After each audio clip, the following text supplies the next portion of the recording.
Part 2 of our crossover with 3 yards per carry is coming your way, looking at the Dolphins, the 21st overall pick, what they can't do. All of that on the second half of this crossover on Locked On Dolphins.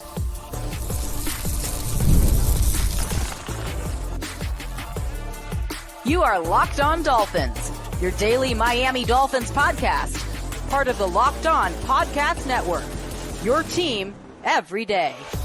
All right, Miami, welcome to another episode of Locked On Dolphins. It is your team every day here on the Locked On Network. We don't just say it, we live it. I appreciate all of you everydayers who are checking in yet again. I'm your host, Kyle Krabs, a lifelong Miami Dolphins fan, host of Locked On Dolphins, co-host of Locked On NFL Scouting. You can find our shows on YouTube or wherever you listen to your favorite podcast. Today's episode of Locked On Dolphins is brought to you by Monopoly Go. I'll admit it, I've got a good competitive side to me. It is healthy. And is a big fan of Monopoly Go, the mobile hit twist on the classic Monopoly. Join your friends and download Monopoly Go now for free on the App Store or Google Play. I'm also a big fan of this crossover vibe we got with Chris and Alf of 3 yards per carry. This was an outstanding conversation. I was originally going to chop it up, take the best parts of it, and put it into one show. We went 60 minutes, and I looked down at my watch and I said, you know what? I'm supposed to do 30-minute programs for Locked On Dolphins. I might as well just take the whole thing and put it into 2 shows, give you guys as much content as you could possibly have, a doubleheader exploring all the dynamics of this Dolphins offseason. So let's get back into the crossover with Alf and Alf and Chris of 3 yards per carry. Simon still plugging away on that draft guide, even in the second half of our crossover conversation that we had. So we'll get into it. We'll get you guys all the rest of this conversation coming your way right now. I want to switch this to the draft. And specifically, everybody loves doing mock drafts. Everybody's got the mock draft simulators. Everybody's got these unbelievable combinations of picks. And I think the first order of business for us, gentlemen, is to define consensus-wise who we think is off the board. Who does not make it to pick 21? Because I think from there you can have a nice conversation about the Dolphins' options and where they go. So is it fair? I'll kind of go position by position. Is it fair to assume there are 4 quarterbacks that go in the top 20 of this year's NFL draft? Yes. We'll do the math game. Okay. 4 quarterbacks, no running backs. No. 3 or 4 wide receivers. Safe to say 3. I think that, especially betting markets are saying that Brian Thomas Jr. is going to go somewhere in the 16, 15, 17 range. But that's close enough. That's so close that I'm not sure that I'd count on it. You know what I mean? Alf? Yeah, 3 is a lock. 4 is a good bet. 5, you're pushing it. All right. So we'll leave it at 3 for consensus because I'm kind of leaning on 3.5 where like you could see Brian Thomas. I know Joe Marino, who I do Locked On NFL Scouting with, is very convinced right now that Buffalo, for example, after moving on from Stephon Diggs, is going to be a big player to try to trade up and get Brian Thomas. And there's some of those teams in the teens, CK, like you were talking about, like whether it's Jacksonville, who's putting off some vibes that they would like to trade back, and they traded back twice in the first round last year. Mm-hmm. And one of those teams they did business with, ironically enough, was Buffalo. So I think there's enough tea leaves there that it's skewing that way, but I don't think it's a stone cold guaranteed lock. I would agree it's a good bet. So we'll put 3 down for just general consensus. Mm-hmm. Do we agree that Brock Bowers is out of the picture by 21? Yes. Yeah, I'm like 95% there. So okay. Offensive line. This is where it gets messy because I think where the run starts after Joe Alt, who is presumed to be the consensus top tackle, it could really be a defining factor here. So either one of you guys have a firm conviction on how many offensive linemen you think, and particularly who they are, you feel are definitively off the board at 20? I want to say 7, but you know what? I'm going to go ahead and say 7. Alt, Fasciano, Latham, Fuaga, Fontenot, Mims, Barton. Off the board by 21? Yeah. I don't think I wouldn't agree with that. I think certainly. I'm sorry. I have 7 in the first round. So off the board by 21. We're talking about off the board by 21. I think I say 4. Yeah, I think Joe Alt, Talise Fuaga, Olu Fashanu, and Troy Fautanu are for sure gone. Let's just say those, I would say 4+1, right? 4+1, it's going to be those four probably off the board. And then also a JC Latham or Graham Barton. You know what I mean? Yes. It might be both. It could easily be both. But I think that sort of the odds are 4+1. It's, we're talking about Latham and Mims available, possibly Barton available, but probably Barton or Latham, something like that. Yeah, it seems like there's a lot of smoke right now from some of the prognosticators and the big network insiders that you see a lot of the Chargers trading back from 5 and drafting Latham is a popular thing right now in mock drafts, which I think kind of gives you a lean there too. So I think 4+1 is probably fair. I agree with the 4 names that we've invoked as far as like Troy Fautanu's my dream scenario for Miami. Realistically, he's not getting there, right? Like I think it's something dramatic would have to happen, I think, for him. For all we know, he could go at 10 to the Jets. Right. Because the Jets are going to want to be able to protect Aaron Rodgers. They do have 2 tackles, but those 2 tackles aren't necessarily reliable tackles. It's sort of the same boat that we're in with Teron Armstead with respect to injuries. And so, what makes a lot of sense is taking a guy like Troy Fautanu, who can play guard until you need him at tackle, and can, or just step in whenever you need. So for all we know, he could be going 10. I do agree with you. I think that that's sort of a dream that was nice while we dreamed it.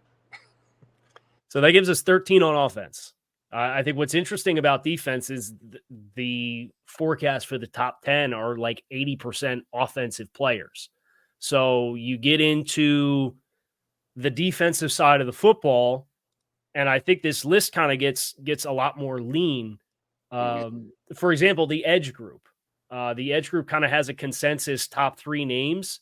Maybe Chop Robinson sneaks in front of one of those other guys because Leitu's got the medical questions with the spinal fusion, or it feels like Jared Verse is kind of, for one reason or another, have become the lukewarm name amongst the group, versus Dallas Turner's got the 34-inch arms and the 41-inch vertical at 250 pounds and ran blazing fast 40 time.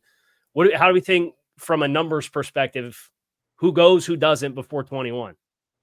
I think those 3 are the safest bet. I do believe that what's going to help Latu get to 21 is there could be as many as 10 teams that might just have him off their board completely, and that's going to help push him toward Miami and past 21.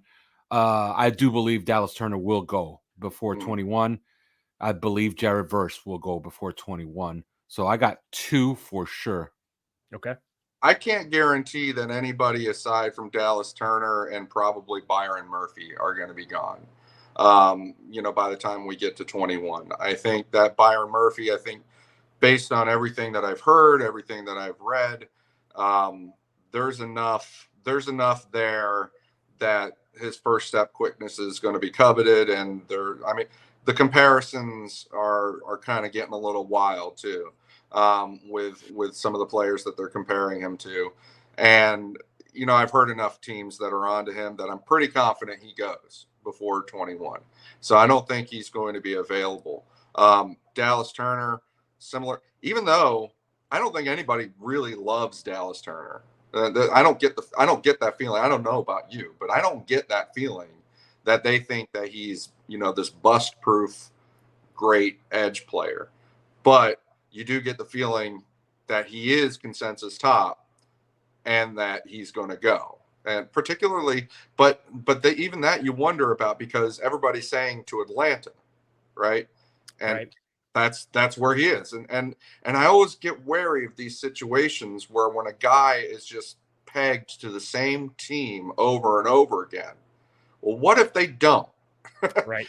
and then you could have the whole position scrambled, right? Because Leatu Latu is probably the best of them if you're just looking at the tape, right? But so I would say Dallas Turner and Byron Murphy among the front players, probably gone. Any of the others I could imagine being there at number 21. So you had Daniel Jeremiah on his pre-draft media press conference phone call on Wednesday, came out and said he thinks Byron Murphy is the sleeper top 10 pick in this year's class. So just to reiterate your point, Chris, and I think about what teams would make sense. I look at Atlanta, like who in the top 10 is going to pick Byron Murphy? It would realistically for me be all the young playmakers that Atlanta has. They just spent big on a quarterback.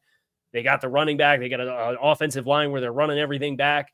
They're the spot for me that if there's going to be a sleeper team that picks him, they've been looking for a running mate for Grady Jarrett for what feels like a decade. Grady Jarrett only came in 2015, but it's that whole time it's been, okay, who's playing next to Grady Jarrett? So I agree with you, Byron Murphy. I think that name has gotten way too hot in the past 2, 3, 4 weeks to think that, barring some dramatic, unforeseen set of circumstances, he makes it to 21. I would say from a numbers game, the Rams were a team that I looked at and thought, hey, they might be a good Byron Murphy spot, but just their defensive line in general, I know they invested a lot of draft picks. I think they're a pretty good spot to go with an edge rusher as well. And Chris, to touch quickly on your point for Dallas Turner, I have him third out of the edge guys as far as how I would like them for Miami. I think he's got the most work to do against the run, and he's got the most work to do as far as developing his pass rush plan.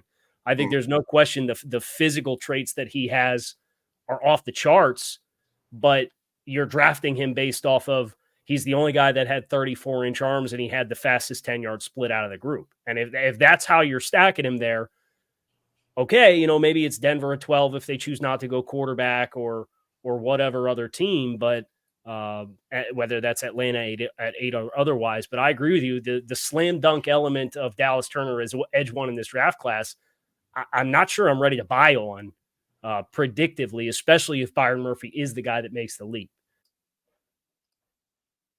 I'll admit it. I have quite the competitive side. My friends have been sure to tell me that themselves.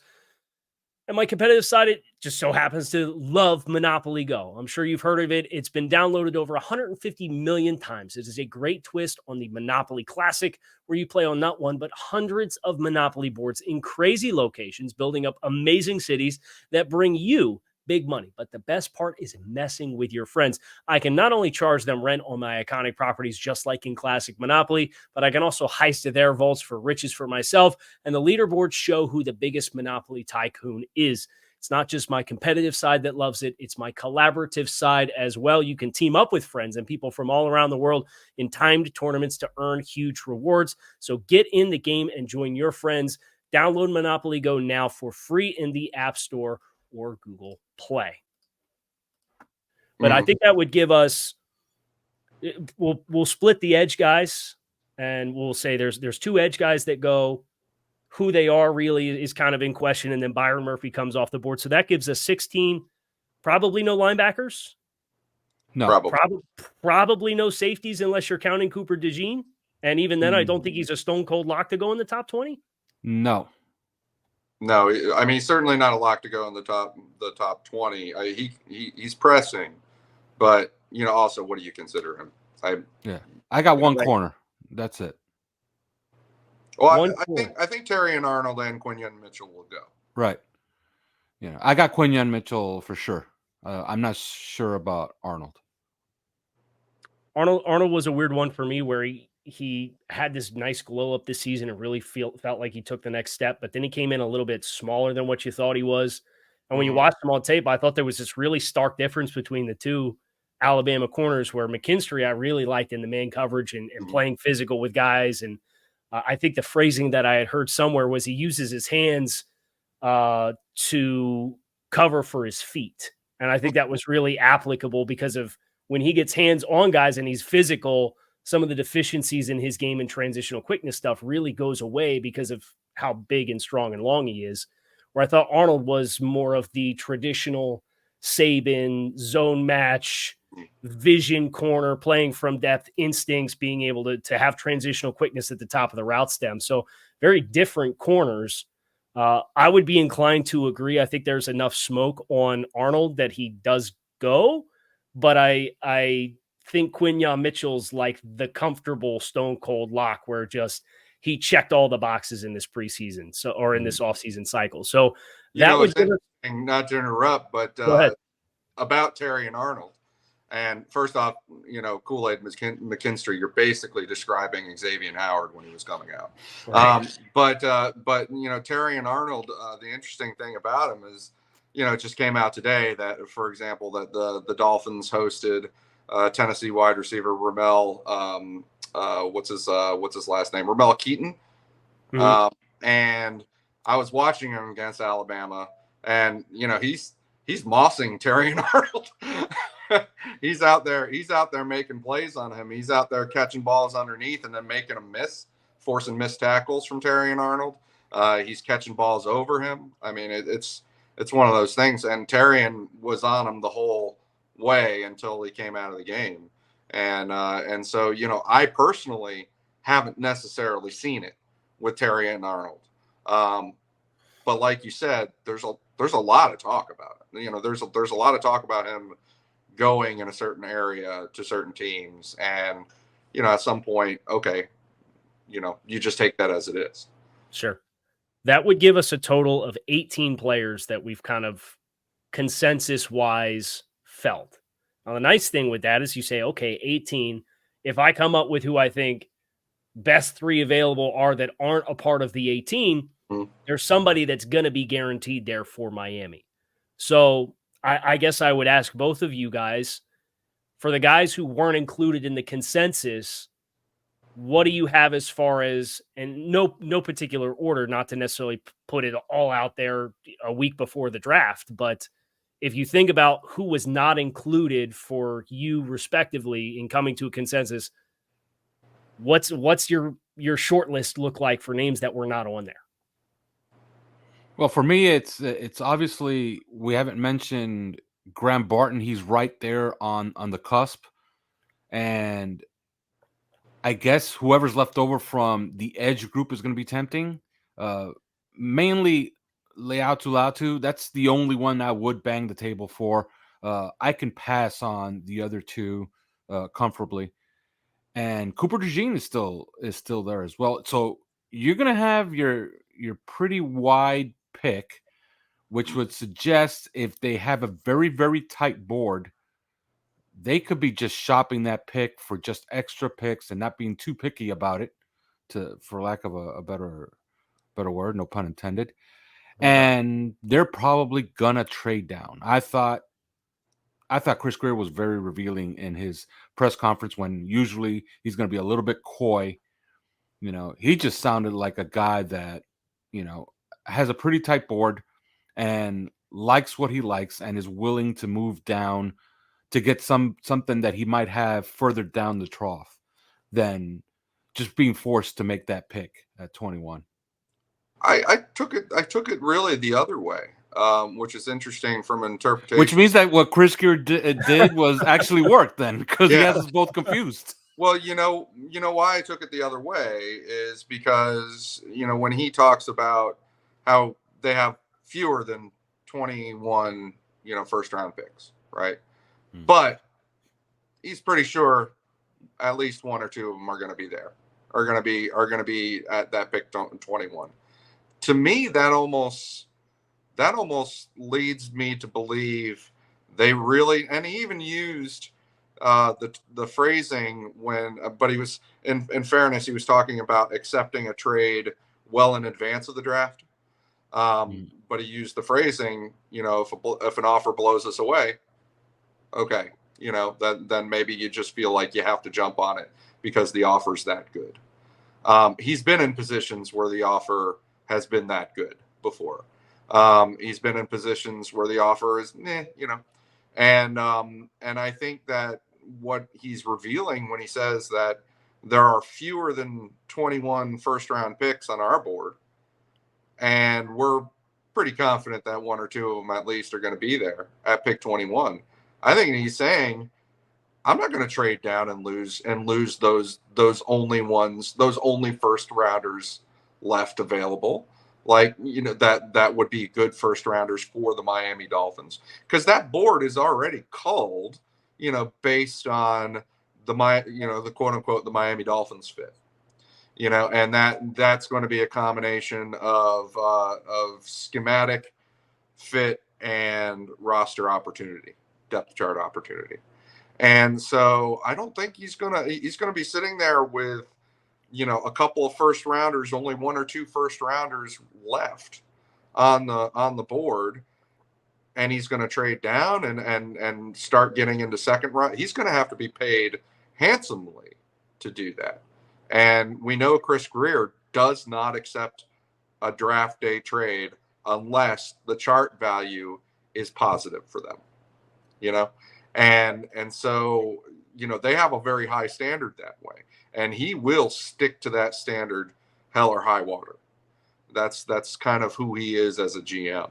So it kind of led me to believe, no, they're going to settle down. They're going to make that pick, and at 21 overall, and they have a kind of a short list in mind. Getting back to your short list concept, though, Kyle, we left out Brian Thomas. We said he's not a lock to be gone, but maybe something like that. He's clearly going to be on a short list. Maybe some of us individually might feel a special kind of way about Xavier Worthy or something like that, but let's speak in terms of what the NFL are seeing. Brian Thomas Jr. Is certainly one of those. I think Amarius Mims stands out like a sore thumb for his talent on the field. Alf did mention Graham Barton. Willie Won't-he? Is that the guy that everybody thinks that the Steelers covet, and offensive lineman, and they won't say who. And they, I think everybody thinks that I think a lot of people think that it is Graham Barton. So we'll see. I think that among the edge players, Jared Verse certainly comes to mind. Leatu Latu certainly comes to mind. So we're building a short list, to me, of guys that we haven't named that is probably about 4 deep. I'm not sure if I would include Cooper DeJean in there. I'm not sure that I would, I'd probably be more tempted to include Kool-Aid McKinstry than Nate Wiggins. But I think that we have a list of 4 that we haven't, 4 maybe 5 that we haven't said are locks. What we have 18, so one of those is going to be available. So pick. Brian Thomas is going to be available. Amarius Mims is going to be available. Leatu Latu is going to be available, or Jared Verse is available. And if you had to pick between one of those 4 versus trade down, what do you think Chris Greer is going to do? I don't think he's going to trade down. I think the only way, so the way that I framed this, I did a 10-year study looking at trade downs in the early 20s in the draft. Mm-hmm. And the net compensation, according to the trade value charts, is a lot leaner than what I think a lot of Dolphins fans would be inclined to believe when you get your mock draft simulator trades and you're getting offered a second-round pick to move down 4 spots. Mm-hmm. It's not, you're not getting paid like that. I think if Miami got an offer like that for a team that's totally desperate, I think that would be enough based on them not having a third-round draft selection this year to kind of trigger and make that choice. But the way that I framed it when setting the table for the study was there either has to be scarcity or there has to be surplus. And that's that pick at 21. If it's scarce and all however many not 21 first-round grades you have are gone, then that's your catalyst to move down because you're no longer thinking you're getting appropriate value for the pick. Wouldn't it be great if you could see all your investment and retirement accounts in one place? With Yahoo Finance, you can consolidate your views from multiple accounts into one hub and access expert analysis that you need for your entire portfolio with confidence.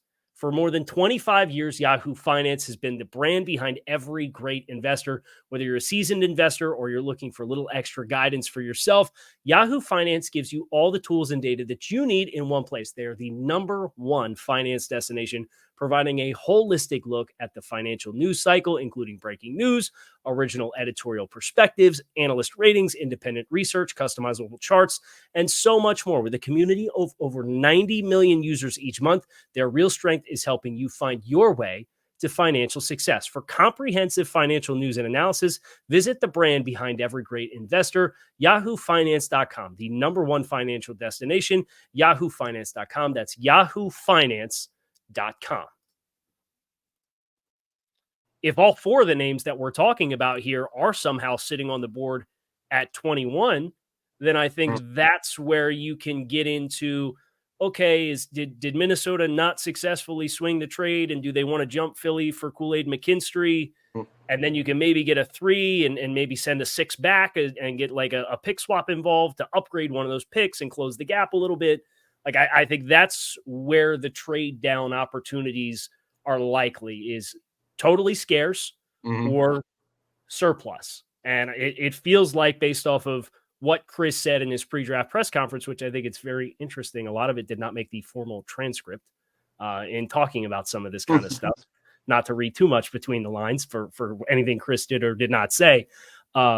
It feels more likely that they're going to have one or two guys, which makes me want to side with you, Chris, on this, that it's like, unless you've got total confidence that you're going to go down 2 spots and you know who's going to go in those 2 spots and that player will still be there, you maybe just make your pick at 21. And when Chris was asked about trading down, not to, maybe it was a Freudian slip or whatever, he specifically referenced 55 and did not mention the first round pick, which I thought was interesting too.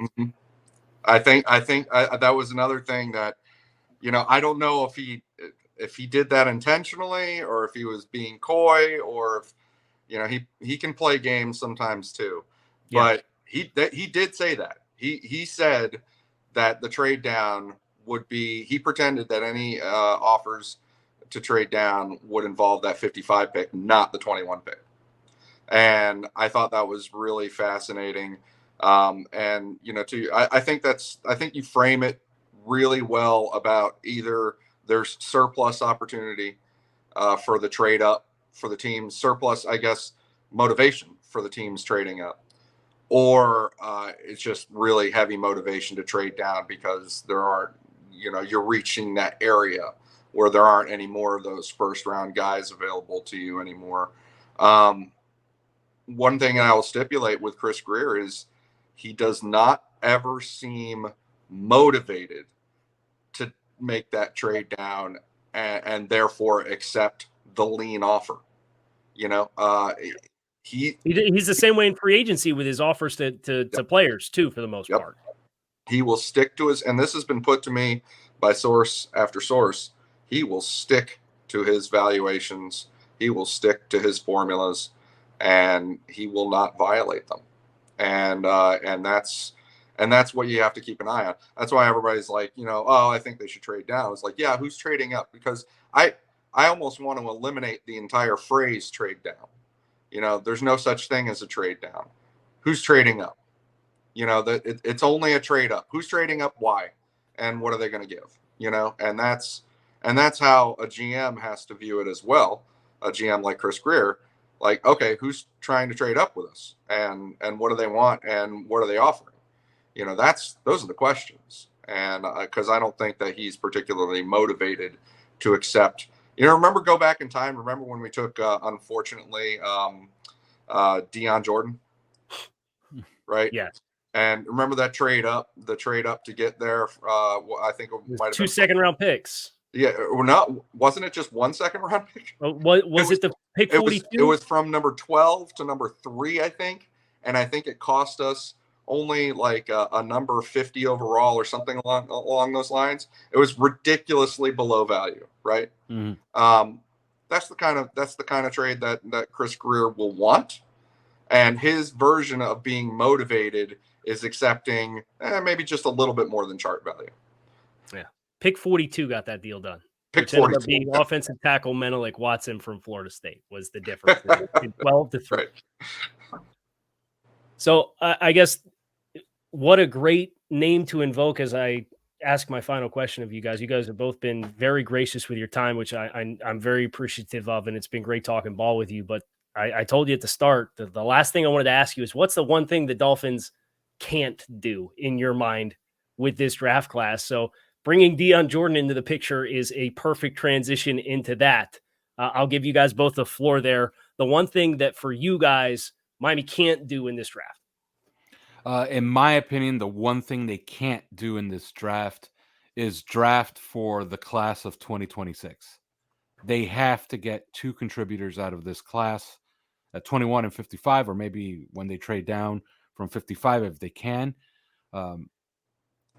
What position those players are going to play, I'll leave it up to Chris Greer, but you can guess: offensive line, wide receiver, maybe even a safety. But I think the thing that they can't do is keep passing on and just relying on these mulligans that you keep giving yourself every single year with a Cam Smith and with a Channing Tindall, and just say, you know what, this is a really young player. He needs development. He's going to be fine. You know, when he starts here in 2025, he's going to be pretty good. But in 2026, he should take off. No, they need 2 players out of this draft for 2024. You know, I think there's a lot. I think there's a fair number of things that they can't do. But I would echo your sentiment, Alf, actually, and be kind of I'd put a finer point on it. They can't draft bad tape. You know, and that's what I think it means to say that we can't draft for 2026. We can't draft Austin Jackson. You know, Austin Jackson was a guy that, I'm sorry, if you looked at the USC tape of him and you thought that he was playing really, really well, then I would question that. But he was a guy that had the capital P potential, you know, and that was the reason for his being drafted. You can't draft a guy with bad tape or with a really, really immature game. You know, and that's one reason that I would go back and forth, say, even in the second round with Malachi Corley, you know, are we going to get Eric Ezekanmut here? You know, like, is he going to come into the NFL, come onto the team, and basically he can't even, you know, function within the huddle yet, can't function with the playbook yet, can't function with NFL routes and NFL offense. And we need this mulligan year because of who he is, not because of anything to do with our roster or because, you know, we got some unusual health out of, you know, Teron Armstead or something like that, but because of who he is. We can't draft bad tape that way. And then I would add one more to it. We can't draft Adonai Mitchell. I love or Patrick Paul on a trade down in the second round. I'm glad that you mentioned Patrick Paul, because when I hear Austin Jackson, I get Patrick Paul. I get that same exact vibe out of, that's great. You got 35s for arms and you're 6'7" and you're plus athlete. But I agree wholeheartedly with you both. And CK, I love the way that you phrased it. You can't fall in love with athletic profiles, or just the interview process. It has to be a full resume that you feel like is a player that, as Alf put it, are meaningful snap takers for this team in 2024. I think if you come out with underdeveloped guys or guys that are projects or guys that are plus athletes that have the uncoachable elements, but you have to coach them up, that's where I think you put yourself in a position to do too much of CK, how you phrased it earlier, playing defense this entire offseason for the long-term view. If you're going to thread the needle between the long-term and the short-term and competing through this transitional window, this is a draft class where you need guys that have meaningful snaps for you. This was an awesome conversation. I want to give you guys another opportunity again to just plug where everybody can find all of your works and talk about 3 yards per carry and 5 reasons and Simon's draft guide just one more time so we can roll this out of here, and we'll get you guys out of here. Yeah, if you want to get Simon's draft guide, you could get into his DMs on Twitter, and we will have some more details, and we'll have those on our 3 yards per carry Twitter account, which is at the number 3 yards per carry. You want to listen to our podcast? It's also the number 3 yards per carry anywhere you get your podcast. You want to become a member of our Discord? You go to discord.gg/OnlyFins, and you can become a member there for $3 a month. Chris, Alf, really appreciate all your time. This was great. Would love to have you back on sometime. And here's to the Dolphins doing all the things that we would love to see them do next week. Which never happens. Maybe this is the first time. Who knows? But yeah, don't get married to a single outcome, because that's the first time to get your heart broken in the NFL draft. I appreciate the positive thinking. I hope I delivered for you guys. I know Chris and Alf delivered on the conversation. They were outstanding. They were extremely gracious with their time. I cannot thank them enough for linking up with me a week ahead of the draft to give you guys some really terrific Miami Dolphins content. I love the conversation. I hope you all did as well. And here's to this not being the last of the 3 yards per carry Locked On Dolphins crossovers. We'll need a nifty couple's nickname for Locked On and 3 yards. So if you could think of it, let me know. And if you do, that's all that much more reason for us to link up again in the near future and do yet another show with the two of us and all of our powers combined in this Miami Dolphins community. That is going to do it for us here on this Thursday, 1 week out from the 2024 NFL Draft. I am putting the finishing touches on the final positions of my draft board, so that'll be coming out in the very near future. We're going to do the full draft board. We're going to go over all the options. We're going to get out how I grade the players. We kind of got into some of that today, is who's actually making it to 21. We'll do the final mock draft next week. All that stuff. You can find us on YouTube or wherever you listen to your favorite podcast. Make it a great rest of your day. I know mine was great talking with Chris and Alf. That's going to do it for us here on Locked On Dolphins. Fins up. I'll see y'all again soon.